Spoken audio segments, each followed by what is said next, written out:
नमस्ते, मैं Kumar Utpal Limca book of world record holder. आज मैं शुरू करने जा रहा हूँ रिवॉल्यूशनरी वोमेन। हमारे देश की वह माताएं और बहनें जिन्होंने देश की स्वतंत्रता की आन बान शान के लिए अपनी जान तो न्यौछावर किया ही, साथ में वह आजादी की परचम को लहरा कर के ही दम लिया। वैसे क्रांतिकारी महिलाएं जो अपने जांबाजी से देश के हक और हुकूक के लिए उन्होंने अपना जान न्यौछावर की, उसकी आज हम चर्चा करेंगे। मैं सबसे पहले सभी के बारे में थोड़ा-थोड़ा चर्चा करते हुए और उसके बाद जो है मैं विस्तार से बताऊँगा। सबसे पहले मैं आपको हल्की चर्चा कर दे रहा हूँ प्रीति लता वादेदार, जिनका बचपन का नाम रानी था। मैं आपको बता रहा हूँ यही वादेदार है जो यूरोपियन क्लब अ, पर अटैक करके नेस्तनाबूद कर दिया गया। और वह जो है उनके एक साथी से जो रामकृष्ण विश्वास नाम के साथी थे उसको भेंट करने के लिए वह जो है सो अलीपुर जेल में एक बार नहीं 40 बार भेंट की है। क्या आप जानते हैं वैसी महिला वीरांगनी कौन थे जो सबसे पहला 21 वर्ष की उम्र में भारत की सबसे कम उम्र की शहीद होने वाली या कौन महिला थी? आप क्या जानते हैं वह महिला जो पुरुष बन कर के जेल उड़ाने का प्लान बनाई थी? क्या आप उनके बारे में जानते हैं? क्या आप जानते हैं उस महिला के बारे में जो लेडी माँ के रूप में जानी जाती थी और जिन्होंने आपको कोमिला के जिलाधीश स्टीवेंस को पर गोली चलाई थी? क्या आप जानते हैं वह दोनों आपको लड़की जो सबसे कम उम्र की होते हुए आपको वहाँ के आपको ऑफिसर को मारने में इनका प्रथम अग्रणी हाथ था, तो वह कौन थी जो स्टीवेंस जिलाधिकारी को स्टीवेंस के मारने में वह जो है सो आपको जेल गई। मैं आपको बता रहा हूँ कि वह इतनी दुखी हुई कि हमको फांसी नहीं मिला, इसीलिए वह दुखी हुई थी। वह कौन महिला थी? मैं आपको बता दे रहा हूँ जिसके पति को फांसी मिल गया वह पत्नी कौन थी जो केवल सुने कि अब उनके पति को फांसी दे दिया गया है तो वह मौन रखते हुए वह आपको अपना अंतर्ध्यान होते हुए, ध्यानमस्त होते हुए वह अपना प्राण त्याग दी। वह कौन महिला है जिन्होंने आपको क्या आप जानते हैं 82 मील दूर जा कर के झंडा फहराई और झंडा ही नहीं फहराई लहराई अपना प्राण भी दे दी, लेकिन वह झंडा फहरा के रही। क्या आप उनके बारे में जानते हैं? क्या आप उस महिला के बारे में जानते हैं जो 72 साल की उम्र में गोलियों से छलनी कर दिया गया लेकिन मरते दम तक वंदे मातरम शब्द निकालती रही और तिरंगे को गिरने नहीं दिया। क्या आप जानते हैं उस हमारी माताएँ को जो गांधी बूढ़ी के नाम से प्रसिद्ध थी? क्या आप जानते थे जिसके पति अंग्रेज के हिमायती थे और वह विदेश में जा कर के वह तिरंगा फहराई और तिरंगा का स्वरूप प्रदान की, वह कौन थी महिला? क्या आप जानते हैं उस महिला को जिन्होंने आपको वहाँ के जो स्टैनले जैक्सन थे, अंग्रेज लॉर्ड थे, मीन्स गवर्नर थे और उन पर गोली चलाई। क्या उनके बारे में आप जानते हैं? क्या आप जानते हैं उस महिला के बारे में जो सार्जेंट टेलर पर गोली चलाई और जीवन पर्यंत वह जो है जब तक जी वह जो है 1999 तक जी है और वह आन बान शान से राष्ट्रीयता के प्रतीक के रूप में जानी गई। क्या आप जानते हैं कि नागालैंड की रानी लक्ष्मीबाई के बारे में जानते हैं? राष्ट्र की बेटी, रानी माँ और पहाड़ों की बेटी के नाम से जानी जाती थी। मैं इन सब के बारे में आज आपको बताऊँगा, आप लोग ध्यान से एक-एक करके सुनेंगे और यह परीक्षाओं के लिए केवल बीपीएससी के लिए नहीं, बल्कि यूपीएससी के लिए भी महत्वपूर्ण है। इसको आप लोग ध्यान से सुनेंगे। मैं अब शुरू कर रहा हूँ प्रीतिलता वादेदार का, जिनका बचपन का नाम रानी था। उनका 1911 से लेकर के 1932 तक ही उनका जीवन काल रहा है। यह जो है आपको बता दे रहे हैं, चटगांव पहाड़तली रेलवे इंस्टीट्यूट में छापा मारा और शहीद हो गई। और यह कलकत्ता की छात्र संगठन दीपाली संघ और छात्र संघ की सदस्य यह रही हैं। मैं आपको बता रहा हूं कि यह 1930 के दशक की शुरुआत में सूरसेन के सशस्त्र आंदोलन से जुड़ी रही और 21 वर्ष की अवस्था में वह प्राणार्पण दे करके देश के लिए वह मर मिट गई। प्रीतिलता का प्रारंभिक शिक्षा चटगांव के डॉक्टर खस्तागिर शासकीय कन्या विद्यालय में हुआ था और 17 वर्ष की अवस्था में 1928 में वह प्रथम श्रेणी से पास की और उसके बाद से है ढाका में ईडेन कॉलेज से उन्होंने 12वीं की परीक्षा दी और पूरे ढाका कॉलेज में 5वें स्थान पर आई। 2 वर्ष बाद उन्होंने आपको 1931 में प्रीतिलता ने बेथुन कॉलेज से दर्शन शास्त्र में स्नातक परीक्षा उत्तीर्ण की, परंतु उन्हें डिग्री नहीं दी गई क्योंकि वह पास कर गई थी या बहुत अच्छे नंबर से पास कर गई थी। इसके बावजूद भी नहीं उनको डिग्री दी। मरणोपरांत इनको डिग्री दी गई और भी काफ़ी दिनों के बाद। जो आप सुन कर के आश्चर्य होगा कि 80 वर्ष के बाद 2012 में इनको प्रमाण पत्र दिया गया। आप समझ सकते हैं क्यों नहीं दिया गया? क्योंकि यह प्रमाण पत्र लेती तो महिलाओं में, लड़कियों में एक अलग उत्साह आता, समर्पण आता कि इतनी तेजस्विनी, वर्चस्विनी, मनस्विनी, यशस्विनी लड़की है, तो हम क्यों नहीं आगे बढ़े? लेकिन इनको इतना दिन तक रोके रखा गया। देश आज़ाद होने के बावजूद भी इनको नहीं मिल सका। यह कितनी बड़ी दुर्भाग्य की बात है। मैं आपको बता रहा हूँ यह जो है अपने एक साथी रामकृष्ण विश्वास कलकत्ता अलीपुर जेल में फांसी की सजा इनको हो गई थी और उनसे मिलना आसान नहीं था, लेकिन इनको क्रांतिकारियों के दल ने कहा कि आप जा कर के मिल सकते हैं।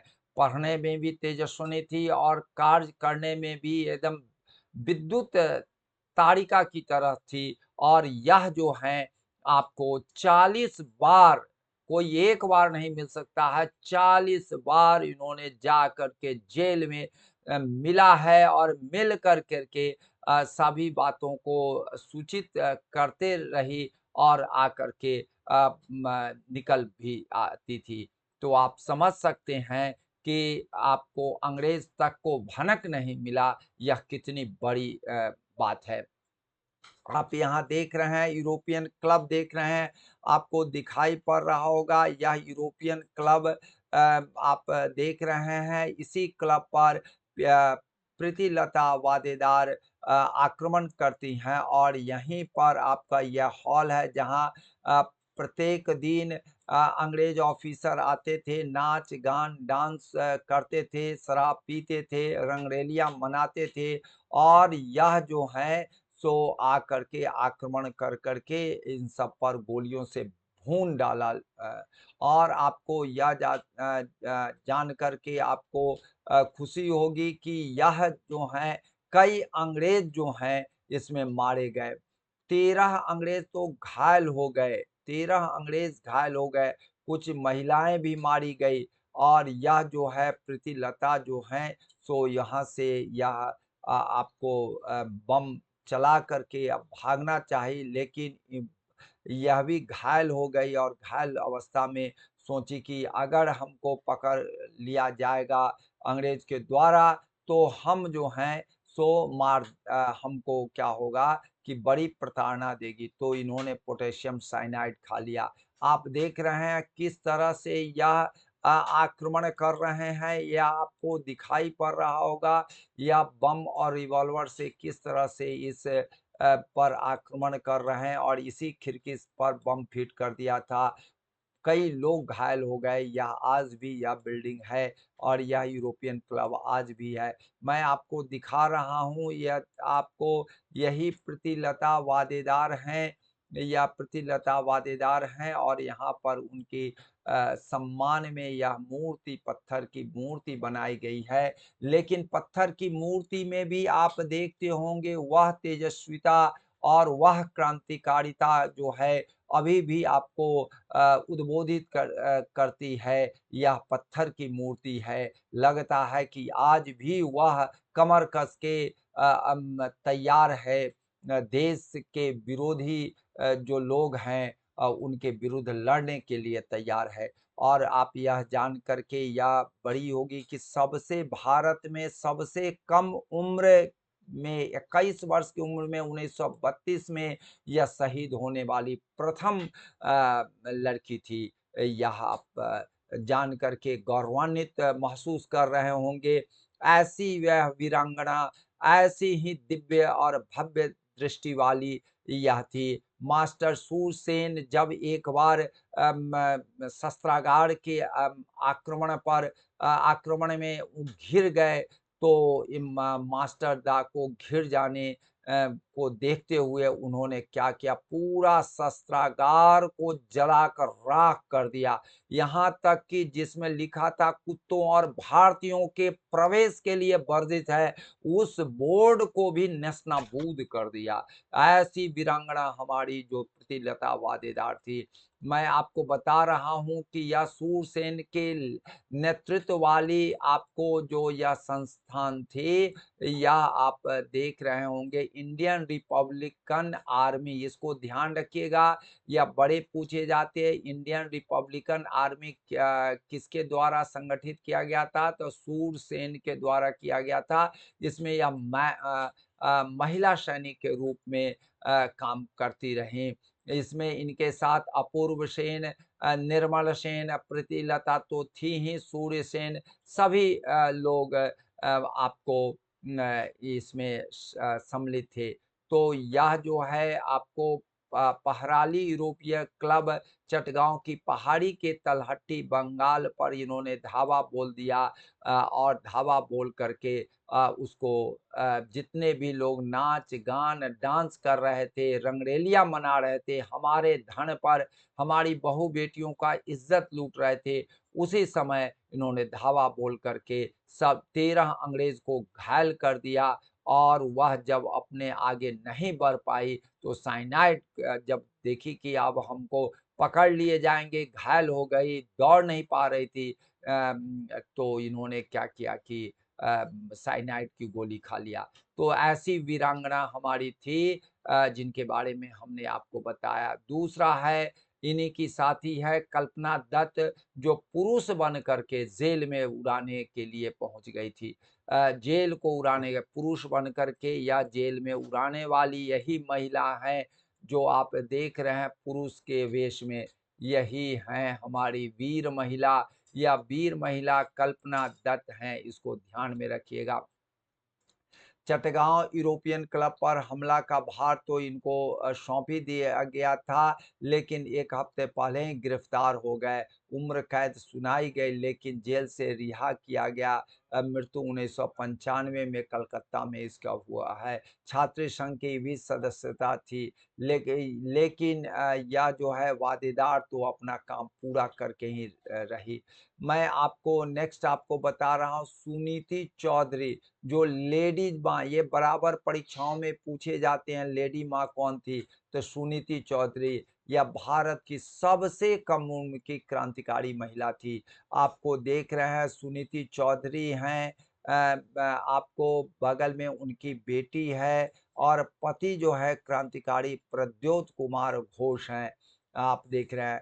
तो इनको ध्यान रखिएगा। मैं आपको बता रहा हूँ फैजुन्निसा बालिका उच्च विद्यालय में वह उनकी सीनियर प्रफुल्ल नलिनी ब्रह्मा ने उनको उकसाया, उनको बढ़ाया और कहा कि आप विवेकानंद की जो किताब है उसको आप पढ़िए।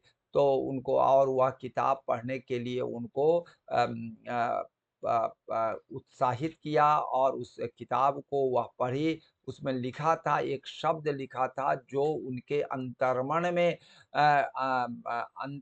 में टीस पैदा कर दिया और वह जो है, वह टीस जो था वह उनकी उद्बोधन किया और उनके हृदय को उद्बोधित कर के वह क्रांतिकारी समूह में शामिल हो गई। यह जो है life is a sacrifice for the mother land, जीवन अपनी मातृभूमि के लिए त्याग का नाम ही है। तो स्वामी विवेकानंद का यह शब्द उनके हर हमेशा जिस तरह से हृदय में रग आपको घूमते रहते हैं, उसी तरह से इनके रगों में ही नहीं मस्तिष्क में भी घूमते रहे कि life is a sacrifice for the इसको ध्यान में रखेंगे। अब मैं आपको बता रहा हूँ वे डिस्ट्रिक्ट वॉलेंटियर कॉर्पस की मेजर बनी और लड़कियों को लड़के के बराबर जिम्मेदार दिए जाने की मांग जो है सो प्रफुल्ल नन्ही ब्रह्मा, शांति सुधा घोष और सुनीति चौधरी जो है सो उठाई थी। यही महिला जो है आगे चल कर के बहुत बड़ी क्रांतिकारी महिला बनी है। आपको बता देते हैं कि यह सुनीति चौधरी जो है विरोध करते हुए कहा था कि हमारे खंजर और लाठी के खेल का क्या मतलब, अगर हमें वास्तविक लड़ाई में भाग लेने का मौका ही नहीं मिले तो इसका खंजर का और लाठी का खेल का मतलब क्या है। और वह जो है कि वह डिस्ट्रिक्ट वॉलेंटियर कॉर्पस की मेजर के रूप में वह काम किया, युगांतर पार्टी की सदस्य रही और यह 14 वर्ष की उम्र में सहेली शांति घोष के साथ कोमिला के जिलाधीश स्टीवेंस पर आपको जब यह एसडीओ नेपाल से इनके साथ बाहर निकल रहे थे गेट के बाहर, तो गोली मारकर हत्या कर दिया। वह उस समय मात्र 14 वर्ष की थी। कम उम्र के कारण उन्हें उम्र कैद की सजा मिल गई। विश्व युद्ध के पहले आम माफी की वार्ता के बाद इन सभी को रिहा कर दिया गया। तब तक सुनीति 22 वर्ष की हो चुकी थी। क्रांतिकारी गतिविधियों में लिप्त रहने के कारण उन्होंने कोई औपचारिक शिक्षा नहीं ले पाई। पर क्रांतिकारी कभी कुछ नया करने के पीछे नहीं हटते हैं। आप जान करके आपको बहुत बड़ा प्रेरणा मिलेगी आप सभी को कि वह जो है 7 वर्ष जेल में रहने के बावजूद जब बाहर आई, जबकि साफ पढ़ाई ठप हो गया था, डायरेक्शन इनका क्रांतिकारी गतिविधियों में लग गई थी और 7 वर्ष जेल में रहने के बाद भी उनका साहस, दुस्साहस और अदम्य साहस के साथ फिर से पढ़ाई में लग गई। और क्रांतिकारी जब अपना देश के लिए इतना कर सकती है तो अपनी पढ़ाई के लिए नहीं कर सकती है। और वह पढ़ाई की और वह डॉक्टर बनी, ऐसी डॉक्टर बनी कि लोगों के लिए समर्पित रही, आत्मा से आत्मार्पित रही और वह जो है इसीलिए उनको लेडी माँ के रूप में जाना जाता है। इसलिए उनको हर एक परीक्षाओं में आजकल पूछा जाता है लेडी माँ किनको कहा जाता है। तो आप ध्यान रखेंगे लेडी माँ सुनीति चौधरी को कहा जाता है। यह जो है 1988 में 71 वर्ष की उम्र में उनकी मृत्यु हो गई। मैं आपको बताते हैं जेल से बाहर होने के बाद वो आपको प्रद्योत कुमार घोष जो यहाँ पर दिखाई पड़ रहे हैं, उनसे शादी हुई, वे क्रांतिकारी विचारधारा से ओतप्रोत थे और उनकी एक बेटी है जो आप देख रहे हैं। तो ये जो हैं आपको अगर देश की ज़रूरत पड़ी तो देश के लिए क्रांतिकारी बनी और देश की ज़रूरत हुई सेवा के लिए तो सेवा माँ, लेडी माँ के रूप में जानी गई और परिवार के लिए भी अगर ज़रूरत पड़ी तो परिवार के लिए भी समर्पित रही। तो ऐसी आदर्श महिला, ऐसी कर्म ही नहीं वीरता के लिए जाने जाने वाली सुनीति चौधरी को आप लोग भूलेंगे नहीं क्योंकि यह जो हैं सो आपसे पूछे जाएँगे सबसे कम उम्र की क्रांतिकारी महिला के रूप में 14 वर्ष के रूप में यही जानी जाती हैं सुनीति चौधरी। तो इनसे कई प्रश्न बनते हैं और कई प्रश्न पूछे जाते हैं, इनको भूलिएगा नहीं।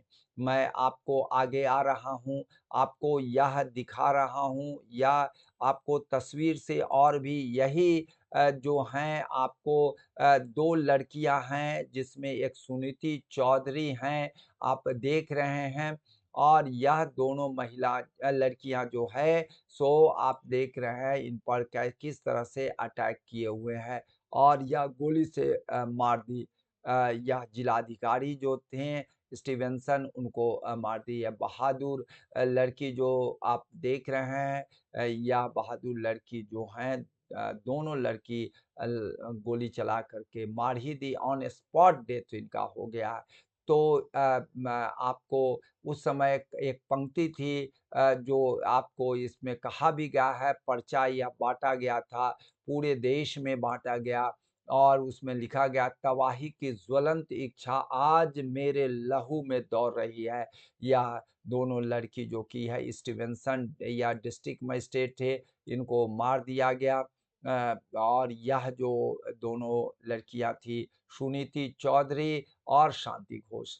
मैं आ रहा हूँ शांति घोष के बारे में बता देना चाहता हूँ। सुनीति चौधरी और शांति घोष दोनों बालिका थी और इन्होंने ही स्टीवेंसन को मार दिया। स्टीवेंसन के मारने के बाद इनको फांसी की सज़ा नहीं मिली, तो इनको बहुत दुःख हुआ, निराश हो गई, छटपटाने लगी कि हमको फांसी की सज़ा नहीं दी गई। ऐसी आपको कर्मयोगिनी जो देश के हित के लिए सर्वस्व न्योछावर करने वाली वीर महिला थी शांति घोष। मैं आपको शांति घोष जिसका पूरा नाम शांति सुधा घोष है, यह 1916 से 1989 तक ये रही हैं और यह जो हैं सो साधारण परिवार के नहीं हैं, बल्कि काफ़ी पढ़ी-लिखी देवेंद्र नाथ घोष जो वारिसाल जिले के वासी थे, कोमिला के विक्टोरिया कॉलेज के देवेंद्र नाथ एक प्रखर राष्ट्रवादी और दर्शन शास्त्र के प्रोफ़ेसर थे। उनके पिता जो देश प्रेम को की शिक्षा बचपन से दिए थे, उसी का प्रतिफल है, उसी का पल्लवित और पुष्पित रूप है शांति घोष। मैं आपको बता रहा हूँ 1931 में शांति घोष गर्ल्स स्टूडेंट एसोसिएशन के संस्थापक सदस्य रही, सचिव भी रही। बाद में है शांति घोष फजूनिशा गर्ल्स स्कूल में पढ़ती थी। सहपाठी प्रफुल्ल नलिनी के संपर्क में आकर के युगांतर संगठन क्रांतिकारी संगठन में शामिल हो गई। 1929 में गठित नारी सत्याग्रह समिति की अधिकारी रही और 1931 में अपनी सहेली सुनीति चौधरी कोमिला की इन स्कूली छात्राओं के साथ मिलकर भगत सिंह का फांसी का बदला लेने के लिए यह जो है आपको कोमिला के सातिर जिलाधिकारी चार्ल्स जेफरी बकलैंड स्टीवेंसन को गोली मार करके हत्या कर दी। कम उम्र 15 वर्ष, सुनीति चौधरी का 14 वर्ष था, इसलिए इनको फांसी नहीं दिया गया, आजीवन कारावास दिया गया। और यह जो है आपको बता देते हैं, प्रफुल्ल को मुख्य साजिशकर्ता के रूप में चिन्हित करके जेल में डाल दिया गया। बाद में उनके घर में कड़ी निगरानी में रखा गया। 5 साल के बाद सही चिकित्सा नहीं मिलने के कारण उनकी मृत्यु हो गई। यह जो है इनके साथ कितना बड़ा जघन्य अपराध किया गया। बाद में शांति घोष जेल में अपमान और शारीरिक शोषण का भी शिकार होना पड़ा। इनको शारीरिक शोषण किया गया, दूसरे दर्जे के कैदी माना गया और 1939 में राजनीतिक कैदियों के साथ जेल से रिहा किया गया। जेल से रिहा करने के बाद पुनः अपनी पढ़ाई बंगाली महिला कॉलेज में प्रवेश लेकर शुरू कर दी और बाद में जो है कम्युनिस्ट पार्टी के आंदोलन से जुड़ गई और राष्ट्रीय कांग्रेस में शामिल हो गई। पश्चिम बंगाल विधान परिषद में अपना योगदान दिया। 1962-64 तक पश्चिम बंगाल विधानसभा की सदस्य भी यह रही है। बाद में यह शांति घोष ने चटगांव के एक क्रांतिकारी प्रोफेसर चित्तरंजन दास से शादी की थी। ठीक है ना? वह सी.आर. दास नहीं, जो बहुत बड़े बैरिस्टर थे, यह प्रोफेसर चित्तरंजन दास है। बहुत सारे पुस्तकों में बच्चों को कन्फ्यूज़न हो जाता है, मैं वही चीज़ कह रहा। वह सी.आर. दास नहीं, जो कांग्रेस के वरिष्ठ तम आपको आपको सदस्य थे और सुभाष चंद्र बोस के पॉलिटिकल गुरु थे, वो नहीं, ये प्रोफेसर चित्तरंजन दास है। इन्होंने अपनी आत्मकथा, क्योंकि इनके घर के लोगों को तो तबाह कर ही दिया गया, बल्कि इनके जीवन की को भी बहुत जेल में प्रताड़ित किया गया। इसके उन्होंने अपनी साथ घटी हुई बातों को बहुत ही समीचीन रूप से इन्होंने लिखा है और वह नाम है अरुण बहनी नाम से इन्होंने पुस्तक लिखा था। वह जो है अरुण बहनी ध्यान में रखेंगे, या आत्मकथा इनकी है। शांति घोष की उम्र जो है 73 वर्ष की जब हो गई तो 1989 में इनका निधन हो गया। तो ऐसी हमारी आदर्श वाहिनी, हमारे देश की न्योछावर करने वाली शांति घोष, जिनका पूरा नाम शांति सुधा घोष था। मैं अब आ रहा हूँ राम राखी देवी। राम राखी देवी के बारे में आप जानते होंगे, यह बाल मुकुंद की धर्मपत्नी थी। बाल मुकुंद एक शिक्षक थे और यह लॉर्ड हार्डिंग पर बम चलाने में अन्य लोगों के साथ इनको भी फांसी की सजा हुई। जब इनको मालूम हो कि फांसी की सजा हुई यहाँ हमारे पतिदेव को, तो उन्होंने ध्यान मग्न हो करके, ध्यान पस्त हो अपने प्राण त्याग दिए, बैठे बैठे ही प्राण त्याग दिए। दूसरी और हम आपको बता रहे हैं, सावित्री देवी, यह विधवा थी और जलालाबाद की पहाड़ियों में के पास रहती थी। सूरसेन ने इन्हीं के यहाँ शरण ली थी। 13 जून 1932 में यहाँ झड़प में कई पुलिस वाले और क्रांतिकारी मारे गए, पर सूरसेन निकल भागने में सफल रहे थे। यह जो है सो यह सूरसेन को बचाने के लिए बहुत बहुत प्रयास की। मैं आपको बता रहा हूँ कनकलता बरुआ। कनकलता बरुआ यहाँ पर देख रहे हैं। कनकलता बरुआ जो है झंडा को ले करके किस आन बान और शान से वह खड़ी है, जो आज भी हमारा झंडा लगता है, लहराता है। यह जो है थानेदार पीएम सोम के हरकाने के बावजूद भी कनकलता जो है झंडा लेकर नेतृत्व कर रही थी। तदुपरांत बोगी कछाड़ी नाम के एक सिपाही ने 17 साल की क्रांतिकारी कनकलता पर गोली चला दी। दूसरी गोली साथी मुकुंद काकोती को लगा। अंततोगत्वा रामपति राजखोवा ने तिरंगा फहरा दिया, लेकिन यह तिरंगा फहरा करके ही दम ली। मैं आपको बता रहा हूँ कि यही वह कुआं है, यही वह कुआं है जिसमें या जो है, जो सिपाही जो थे, बोगी कछाड़ी नाम के सिपाही थे, 17 साल की क्रांतिकारी कनकलता पर गोली चलाने के पछतावे में आकर के उन्होंने क्या किया, कूद करके इसी कुएं में कूद करके अपना जान दे दिया। हम समझते हैं कि भी कितने बड़े राष्ट्र प्रेमी थे कि जिन्होंने गलती से उन पर गोली चला दिया कनकलता पर, तो वह अपने आप को यह देश के प्रति गद्दारी समझा और उन्होंने गद्दारी का एक ही प्रतिफल था, वह इसमें कूद करके जान दे दिया। तो यह है बोगी कछाड़ी की बात मैं कह रहा हूँ। आइए मैं इनका बारे में बताना। जन्म 22 दिसंबर 1924 में, माँ कर्णेश्वरी देवी थी, पिता कृष्णकांत बरुआ था, ग्राम बारंगबाड़ी, जिला दारंग, असम था।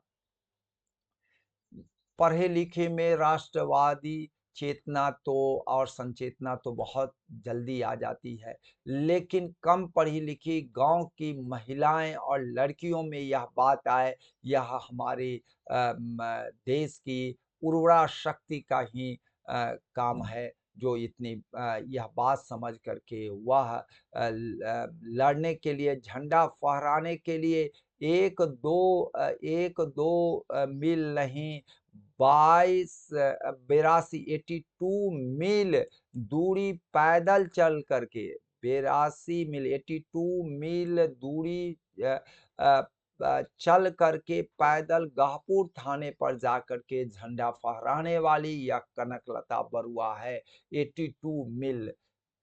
मैं आपको बता रहा हूँ कि यह मैं पहले भी बता दिया, थानेदार जो है आपको पीएम सोन कितना भी हरकाए, लेकिन यह झंडा लेकर आगे बढ़ती गई और झंडा फहरा भी दी। अब बाद में बोगी कछाड़ी ने गोली चला दिया, जिसके पछतावे में आकर के इन्होंने इसी में आकर के अपना कूद करके जान दे दिया। तो यह ध्यान रखिएगा, कनकलता बरुआ जो हैं असम के हैं, असम के, इसको ध्यान में रखेंगे। चलिए मैं नेक्स्ट आपको बता रहा हूँ, मातंगनी हजारा। यह आप देख रहे हैं, इनको गांधी बूढ़ी के नाम से जाना जाता है। गांधी बूढ़ी के नाम से इनको जाना जाता है। 62 साल के उम्र में यही उनकी तस्वीर है। आपको बता देते हैं कि 62 साल के उम्र में यह स्वतंत्रता की लड़ाई से जुड़ी और 72 साल की उम्र में गोलियों से छलनी कर दिया गया, लेकिन तिरंगे को गिरने नहीं दिया। और यह जो है, और मुंह से वंदे मातरम भी निकलना बंद नहीं किया। यह जो है आत्मोत्सर्ग को दिखाता है। मैं आपको बता रहा हूँ, यह पूर्वी बंगाल जो आज बांग्लादेश है, मिले के होगला गांव के अत्यंत निर्धन परिवार में हुआ था। गरीबी के कारण 12 वर्ष की अवस्था में इनका विवाह अली नान नाम के 62 वर्षीय विधुर त्रिलोचन हाजरा से कर दिया गया। उनका विवाह ग्राम अलीनान के 62 वर्षीय विधुर त्रिलोचन हाजरा से कर दिया गया। 12 वर्ष की ये और 62 वर्ष के विधुर, जिनकी पत्नी मर गई थी, उनसे शादी कर दिया गया। निसंतान यह विधवा रही और यह पति की पहली पत्नी से उत्पन्न पुत्र उनसे बहुत घृणा करते थे। वह झोपड़ी में रह के मजदूरी करती थी, लेकिन गांव के लोग इनको माता के समान पूजती थी। मैं आपको बता रहा हूं कि 1932 में गांधी जी की नेतृत्व में जब स्वाधीनता आंदोलन चलाया जा रहा था, उसमें वंदे मातरम का जय घोष करते हुए प्रतिदिन जुलूस निकलता था, उसमें सबसे आगे रहती थी और शंख ध्वनि से उनका स्वागत करती थी, जुलूस के साथ चलती थी। तामलुक के कृष्णगंज बाजार में पहुंचकर एक सभा हुई और मातंगनी ने उस स्वाधीनता संग्राम में तन मन धन से संघर्ष अपनाने की कसम खाई और वह कसम मरते दम तक वह आपको मेंटेन की। यह कम बड़ी बात नहीं है। तो यही मातंगनी हजारा है, जो 72 वर्ष की आयु में भी वह जो है झंडा लहरा करके ही मरी। आज वही झंडा हमारा विश्व विजयी तिरंगा झंडा सबसे ऊंचा आज लहरा रहा है। यह उन्हीं के आशीर्वचन का परिणाम है। आइए मैं आपको बता रहा हूं यह जो है मातंगनी हजारा की चित्र को मैं देख रहा हूँ। देखिए यह किस तरह से गोली छूट रही है और यह मातंगनी हजारा यह झंडा को लेकर के महिलाओं के साथ आगे बढ़ रही है।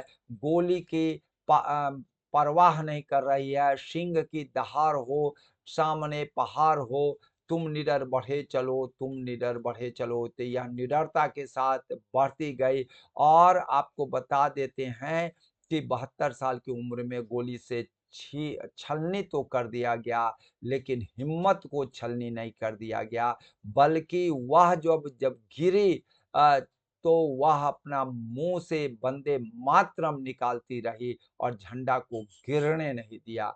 यही है हमारी महिला, जो महिला हमारे देश के लिए कुर्बान हो गई, लेकिन देश की झंडा को गिरने नहीं दिया। तो आप समझ सकते हैं कि इनका 1933 में करबंदी आंदोलन हुआ था। एंडरसन तमालुक आए थे और प्रदर्शन बड़ी हुआ था। हजारा सबसे पहले काला झंडा लेकर डटी रही। पुलिस कई बार इन्हें गिरफ्तार किया, लेकिन जेल में भेज दिया, मुर्शिदाबाद जेल भेज दिया गया। 1935 में तमालुक क्षेत्रों में भीषण बाढ़ के कारण हैजा और चेचक चपेट में आ गई। मातंगनी ने अपनी जान की परवाह नहीं करते हुए राहत कार्य में जुट गई। भारत छोड़ो आंदोलन में भी इन्होंने बढ़ चढ़ के हिस्सा लिया और जब कभी भी रैली गांव से निकलती थी तो यह उसमें शामिल हो जाती थी। और आपको बता देते हैं, गांव-गांव घूम करके रैली के लिए 5000 लोगों को तैयार करके आगे बढ़ी। आज भी यह आपको जो आदम कद मूर्ति दिखाई पड़ रहा है, जिसमें उनके कंधे पर झंडा है और आज भी वह सजी-धजी हैं कि मेरी 72 वर्ष की उम्र में भी हम झंडा लहरा के रहेंगे और वह आगे बढ़ रही है। तो हम लोगों को भी इससे प्रेरणा लेनी चाहिए। आइए मैं आपको बता देता हूँ, जब यह इनकी टीम जो है पूरी टीम जो है 5000 की टीम जब यह पहुँचती है, तो आपको पूरे के पूरे गोली बारूद छूटने लगता है और कोई किसी को हिम्मत नहीं होता है कि आगे बढ़ पाए। लेकिन इनको गोली लगने के बावजूद भी यह गिरी गिरी झंडा ज़मीन पर नहीं गिरने दिया, बल्कि अपने सीने पर रखा, जोर से बोला वंदे मातरम, भारत माता की जय। और यह जो है जोश ऐसा लोगों में उमड़ा कि साफ आपको बता देते हैं कि यह जो है पूरी सरकार वहाँ स्थापित कर लिया, सारा वहाँ के लोग, और 21 महीने तक काम किया। आप समझ सकते हैं कितनी जुझारू कैसी वीर बांकुरा थी, आप इसे समझ सकते हैं। मैं आप आगे बता रहा हूँ एक और क्रांतिकारी जो केवल देश में ही नहीं बल्कि विदेशों में घूम-घूम कर, पूरे यूरोपीय देशों में घूम-घूम करके झंडा को लहराती रही। यह जो है मैडम भिखाजी कामा है, जिन्होंने अपना पहला झंडा भी फहराया था। वंदे मातरम जो वह जो वंदे मातरम बनाई थी, वह आप देख रहे हैं, यह मैडम भिखाजी कामा की यह तस्वीर है। या पारसी होते हुए पिताजी सोराबजी प्रेमजी पटेल थे।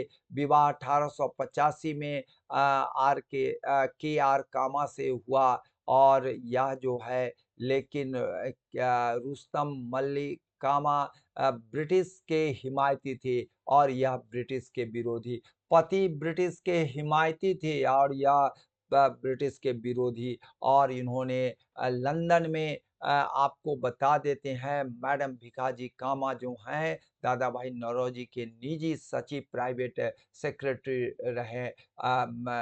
जिन्ना साहब भी आपको इनके पीए रह चुके थे। मैं आपको बता रहा हूँ, मैडम भिखाजी कामा लंदन में पीए रहे दादा भाई नौरोजी के। और यह सेवा कार्य तो करती ही रहीं, यह आपको यूरोप, अमेरिका के क्रांतिकारियों को संचालन का काम की। जेनेवा से यह वंदे मातरम पत्रिका भी निकालती रही। यह पत्रिका बराबर पूछा जाता है, आप लोग भूलेंगे नहीं, यह बड़ी पूछे जाते हैं। मैं आपको बता रहा हूँ, इनको कई नामों से जाना जाता है, जो परीक्षाओं में खूब पूछे जाते हैं। इसको ध्यान रखिएगा, क्रांति की माँ, मदर ऑफ इंडियन रिवॉल्यूशन, यह बहुत पूछे जाते हैं परीक्षाओं में। बीपीएससी, यूपीएससी के लिए बहुत महत्वपूर्ण है, इसको ध्यान रखिएगा। राष्ट्रीयता की महान पुजारिन के रूप में भी पूछा जाता है। भीखाजी, भीखाजी कई नामों से यह जाने जाते हैं। फ्रांसीसी अखबारों में उनका चित्र जोन ऑफ आर्क के साथ आया है, जो फ्रांसीसी क्रांति की प्रतीक मानी जाती थी। तो हमारी देश की भी यह क्रांति माँ के रूप में जानी जाती है, mother of Indian revolution, mother of Indian revolution. अगर राष्ट्रपिता गांधी जी हैं, तो क्रांति की माँ भारत की जो हैं आपको मैडम भिखाजी कामा है। तो इसको आप लोग ध्यान रखेंगे। यह जो हैं आपको पूरे लंदन, जर्मनी, अमेरिका में घूम घूम करके भारत के पक्ष में इन्होंने मत बनाया। इलाज 1902 में इनका कराने के लिए वहाँ भेजा गया।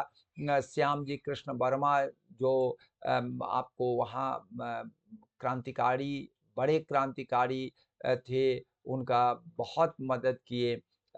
और 1909 में उसके बाद यह जो है पेरिस गई, वहाँ होम रूल लीग की शुरुआत किए। उनका लोकप्रिय नारा था, भारत आज़ाद होना चाहिए, भारत एक गणतंत्र होना चाहिए, भारत में एकता होनी चाहिए, यह उनका लोकप्रिय नारा था।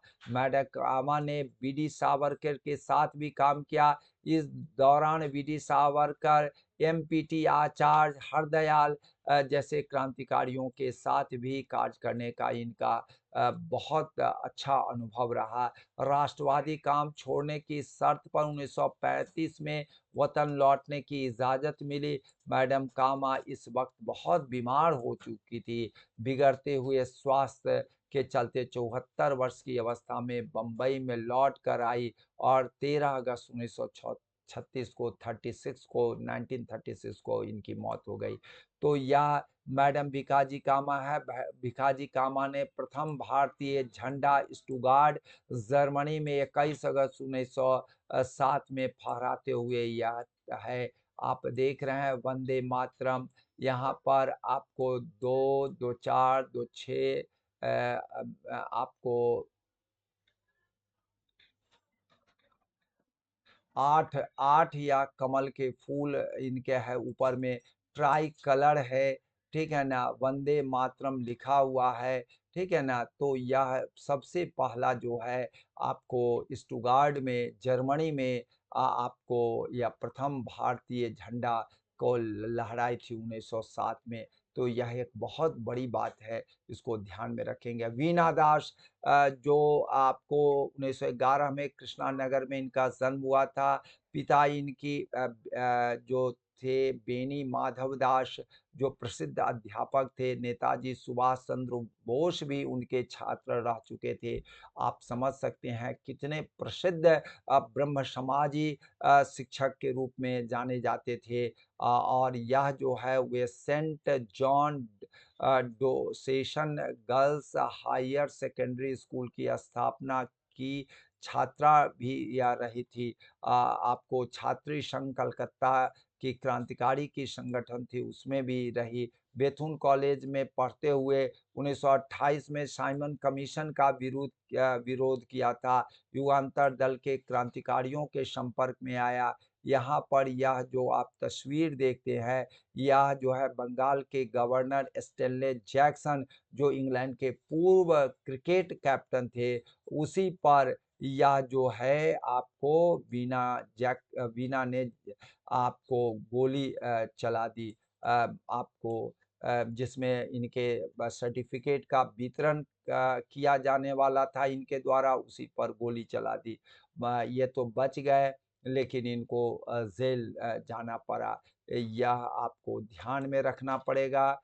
यह जो हैं बेनी माधवदास ब्रह्म अध्यापक थे, मैंने पहले भी बताया, सामाजिक कार्यकर्ता, सरला देवी की पुत्री थी, saint John Diocesan girls higher secondary school की छात्रा रही है। यही वीना दास की तस्वीर है। और यह जो है स्टैनले जैक्सन पर जब वह उपाधि लेने के लिए आई थी, उसी हॉल में गवर्नर पर गोली चला दी, लेकिन गवर्नर के कान के पास से निकल गई। मंच पर वह लेट गए। लेफ्टिनेंट कर्नल सुहरावर्दी जो है दौड़कर वीना दास का गला एक हाथ से दबा दिया, दूसरे हाथ से पिस्तौल वाली कलाई पकड़कर सीनेट हॉल की छत की तरफ कर दी। फिर भी गोली वीना दास जो है गोली चलाती रही। 5 गोलियां चलाई, लेकिन सब चूक गया। 9 वर्ष के कैद की सजा सुनाई गई। बाद में इन्होंने, आपको बता देते हैं कि 1937 में कांग्रेस की सरकार बनने के बाद अन्य राजबंदियों के साथ बीना भी जेल से बाहर आई। 1939 में जल्दी रिहा होने के बाद कांग्रेस पार्टी की सदस्यता प्राप्त की। 1942 में भारत छोड़ो आंदोलन में भाग लिया। 1942 से 45 तक कारावास की सजा प्राप्त की। 1946-47 से बंगाल प्रांत विधानसभा और 1948 से 51 तक पश्चिम बंगाल प्रांत विधानसभा की सदस्या रही। 1948 में उनका युगांतर समूह के भारतीय स्वतंत्रता कार्यकर्ता जतीश चंद्र भौमिक से विवाह हो गया। क्रांतिकारी थे, स्वतंत्रता सेनानी थे, स्वतंत्रता कार्यकर्ता रहे और पति के मृत्यु के बाद ऋषिकेश में एकांत जीवन व्यतीत करने लगी और अज्ञातवास में ही इनकी मृत्यु हो गई। मैं आपको यह बता रहा हूँ कि मैं दुर्गा भाभी के बारे में आपको बता रहा हूँ। दुर्गा भाभी 7 अक्टूबर 1902 के शहजादपुर ग्राम अब कौशाम्बी जिले में पंडित बांके बिहारी के यहाँ हुआ था। यह ब्राह्मण जाति के थे। इनके पिता इलाहाबाद कलेक्ट्रेट में नाजिर थे। इनके भाई बाबा महेश प्रसाद भट्ट जौलान जिला में थानेदार के पद पर तैनात थे। इनके दादा पंडित शिव शंकर शहजाद में जमींदार थे। इनके बचपन से ही दुर्गा भाभी की सभी बातों को पूर्ण करते थे। इनको खाने पीने रहने सहने की शान शौकत में जीवन व्यतीत हुआ था, लेकिन 10 वर्ष की अल्पायु में ही इनका विवाह लाहौर के भगवती चरण बोहरा के साथ हो गया। इनके ससुर शिवचरण जी रेलवे के उच्च पद पर तैनात थे। अंग्रेज साहब ने उन्हें राय साहब की खिताब दिया था। भगवती शरण बोहरा की पत्नी थी और उनके बराबर ही क्रांतिकारी गतिविधियों में शामिल रहती थी। भगत सिंह की फांसी देने के विरुद्ध में इन्होंने आपको बता देते हैं अन्य क्रांतिकारियों से मिलकर सार्जेंट टेलर, उसकी पत्नी और अन्य पुलिस अधिकारियों पर 1931 में गोलियां चलाई, लेकिन ये लोग बच गए। 1926 में भगवती चरण बोहरा भगत सिंह ने संयुक्त रूप से नौजवान भारत सभा का प्रारूप तैयार किया। रामचंद्र कपूर के साथ इसकी स्थापना की। भगत सिंह ने भगवती चरण बोहरा सहित सदस्यों ने रक्त से प्रतिज्ञा पत्र पर हस्ताक्षर किए। 28 मई 1930 को रावी नदी के तट पर साथियों के साथ बम बनाने के प्रशिक्षण में या बोहरा शहीद हो गए। शहीद के बावजूद दुर्गा भाभी क्रांतिकारियों के साथ सक्रिय रही है।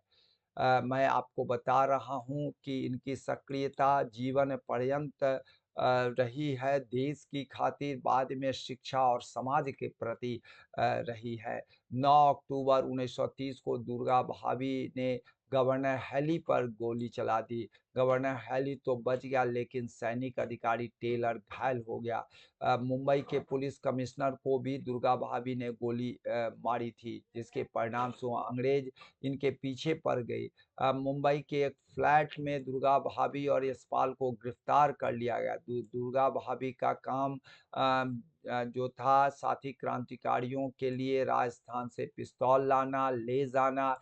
चंद्रशेखर आज़ाद ने अंग्रेज़ों से लड़ते वक़्त जिस पिस्तौल से खुद को गोली मारी थी, उसे दुर्गा भाभी ने ही लाकर उनको दिया था। दुर्गा भाभी उनके साथ ही थी। उन्होंने पिस्तौल चलाने की ट्रेनिंग और लाहौर कानपुर में ली थी। आप देख रहे हैं या जो है भगवती शरण बोहरा है, उनकी पत्नी है, उनके बेटे हैं, या जो है दुर्गा भाभी है, यंग अवस्था का चित्र है या ओल्ड अवस्था का चित्र है। ये अपने पुत्र के साथ सचिंद्र पुत्र का नाम है और ये दुर्गा भाभी हैं। अब मैं आपको बता रहा हूँ जब भगत सिंह, बटुकेश्वर दत्त केंद्रीय असेंबली में बम फेंकने जाने लगे तो दुर्गा भाभी, सुशीला मोहन ने अपनी बाहें काटकर उनके रक्त से दोनों को तिलक लगा करके विदा किया था। क्रांतिकारियों के शहीद हो जाने के बाद दुर्गा भाभी एकदम अकेले पड़ गई और अपने 5 वर्षीय पुत्र सचिंद्र को शिक्षा दिलाने की व्यवस्था करने के उद्देश्य से साहस कर दिल्ली से लाहौर चली गई। पुलिस ने उन्हें गिरफ्तार कर लिया, 3 वर्ष तक नज़रबंद रखा। गिरफ्तारी और रिहाई का यह सिलसिला 1931 से 35 तक चलता रहा। अंत में लाहौर से जिला बदर किए जाने के बाद 1935 में गाजियाबाद में प्यारे लाल कन्या विद्यालय में अध्यापिका की नौकरी करने लगी। दिल्ली पुनः चली आई और कांग्रेस में काम करने लगी। कांग्रेस का जीवन रास नहीं आने के कारण 1937 में छोड़ दिया गया। 1939 में मद्रास जाकर मारिया मॉन्टेसरी पद्धति की प्रशिक्षण लिया। 1940 में लखनऊ के कैंट रोड के नजीराबाद के एक निजी मकान में सिर्फ 5 बच्चों के साथ मॉन्टेसरी विद्यालय खोला और यह विद्यालय लखनऊ में मॉन्टेसरी इंटर कॉलेज के नाम से जाना जाता है। और यह कितनी बड़ी बात है कि उस स्कूल का नाम दुर्गा भाभी आज भी नहीं किया गया है। मृत्यु उनकी 14 अक्टूबर 1999 को गाजियाबाद में उन्होंने सबसे नाता तोड़ते हुए दुनिया से अलविदा कर ली। तो यह हमारी थी दुर्गा भाभी। अब आते हैं रानी गाइदिन्यू। रानी गिडालू नागालैंड की रानी के रूप में जानी जाती है। पंडित जवाहरलाल नेहरू इनको पहाड़ों की बेटी के नाम से संबोधन करते थे। रानी की उपाधि हमारे परम आदरणीय नरेंद्र मोदी जी ने इनको उपाधि दी है, रानी की उपाधि दी है। रानी की राष्ट्र की बेटी और रानी माँ कह कर के संबोधित किया है। नागालैंड की 13 वर्ष की बच्ची जिन्होंने ब्रिटिश राज को हटाने के लिए उड़ाने के लिए 1932 में उन्हें आजीवन कारावास की सजा दी गई। यह नागा आध्यात्मिक और राजनीतिक नेत्री के रूप में भी जानी जाती है। 1915 में मणिपुर में तमेंगलोंग जिले के नुंगकाओ गांव में इनका जन्म हुआ था। यह नागा जनजाति की थी। जेलिया ग्रांग में आती थी। यह रानी गादिन्यू 13 साल की उम्र में ही स्वतंत्रता की लड़ाई में कूद पड़ी। अपने भाई कोशिन और हायपो जदोनांग के साथ हेराका आंदोलन से जुड़ी रही। या हेराका आंदोलन के बारे में खूब पूछे जाते हैं, इसको ध्यान रखिएगा, या खूब पूछे जाते हैं। दूसरी बात हम आपको कहेंगे, पहाड़ों की बेटी रानी की उपाधि, राष्ट्र की बेटी रानी माँ, नागालैंड की रानी लक्ष्मीबाई, रानी गिडालू, ये सब नाम खूब पूछे जाते हैं, इसको ध्यान रखिएगा। या जदोनांग की फांसी के बाद आंदोलन की कमान रानी गाइदिन्यू ने संभाला था। इनके भाई है, इनको फांसी मिल गई तो उन्हें संभाला था। और यही हेराका आंदोलन में 13 साल की उम्र में देखिए अंग्रेजों के विरुद्ध वह तलवार लेकर के बंदूक के सामने तलवार लेकर के कूद पड़ी है और अंग्रेजों को काट डाली है। यह आप देख रहे हैं उनकी ओजस्विता का, उनकी लड़ाकू पद्धति को आप देख करके हैरान रह जाएंगे। यह आंदोलन की जो मशाल जलाई वह आज भी जल रही है और लोगों में उत्साह भर रही है। मैं आपको बता दे रहा हूँ कि भारत सरकार ने भी इनके सम्मान में कई तरह की बातें की गई है। आप देख रहे हैं यहाँ पर आपको दिखाई पड़ रहा है, आपको स्टाम्प दिखाई पड़ रहा है। यहाँ सिक्का 2015 में सिक्का जारी किया गया था। 1996 में स्टाम्प इनके नाम से जारी किया गया था। रानी गाइदिन्यू के नाम पर भारतीय तटरक्षक के जहाज का नाम भी रख दिया गया था। तो गाइदिन्यू जो थी वह हम लोगों के लिए बहुत बड़ी काम कर गई, जो कम पढ़ी लिखी होते हुए भी वह अंडरग्राउंड रह करके छापामार तरीके से गुरीला पद्धति से अंग्रेजों के विरुद्ध लड़ती रही और अंग्रेज सरकार के असम राइफल के कैप्टन मैकडोनाल्ड को पकड़ने के लिए जब भेजा गया तो कैप्टन को टीप मिली कि गाइदिन्यू और उनके साथ पुलोमी गांव में छिपे हैं। इसके बाद अंग्रेजों ने गांव पर हमला बोल दिया। 17 अक्टूबर 1932 को गाइदिन्यू को गिरफ्तार कर लिया गया। यहाँ से गाइदिन्यू कोहिमा फिर इम्फाल लाए गए। यहाँ पर उन्हें हत्या और हत्या की साजिश का आरोप लगाकर उम्र कैद सजा दे दी गई। लेकिन आपको ज़्यादातर साथियों को तो मौत की सज़ा मिली, इन्हें जेल में डाल दिया गया। जेल में डालने के बावजूद भी यह हेराका आंदोलन की लौ को बुझने नहीं दिया और 1952 में अपने छोटे भाई मरंग के साथ तुइशांग के विमरप गांव में रही और 1952 में अपने गांव लौटने की इजाज़त जब मिली तब वह आई हैं और आज़ाद भारत में रानी नागा नेशनल काउंसिल के खिलाफ थी। वह काउंसिल नागाओं के लिए अलग देश की मांग कर रही थी, भारत सरकार से अलग होना चाहती थी। लेकिन यह जो है कि इसके बाद जो हैं उन्हें आपको बता देते हैं 1960 के दशक में मजबूरन दोबारा अंडरग्राउंड जाना पड़ा। 1965 में रानी के समर्थकों ने 9 नागा लीडर्स की हत्या कर दी और रानी एक बार फिर चर्चा में आ गई। 1966 में भारत सरकार से बातचीत के बाद रानी ने हिंसा का रास्ता छोड़ दी। उसके बाद से जो हैं इनका जो मृत्यु हो गई है 17 फरवरी 1993 को रानी का निधन हो गया। यह उनके नाम से first time a good train reached Rani Gaidinliu station at Oinam long village along the new Jiribam Imphal railway line in Manipur. यह आपको इनके नाम पर सिक्का भी जारी किया, पद्म भूषण भी दिया गया, ताम्रपत्र स्वतंत्रता सेनानी पुरस्कार दिया गया, पत्रकारिता संस्थान भारतीय जनसंचार संस्थान इनके नाम पर छात्रावास भी किया गया और 5 प्रमुख महिलाओं के सम्मान में स्त्री शक्ति पुरस्कार भी दिया जाता है। यह जो है एक रानी गाइदिन्यू जो थी यह इतनी बड़ी काम कर दी। हमारे पास तो कितनी रानियाँ, कितनी बेटियाँ हैं जो बहुत कुछ कर सकती हैं, जो हमारे देश के लिए उस ज़माने में पढ़ाई-लिखाई का जब स्तर नहीं था, तब इतना ये लोग काम कर गई। आज तो बहुत हमारी बेटियाँ हैं जो आगे कर सकती हैं। जय हिंद, जय भारत।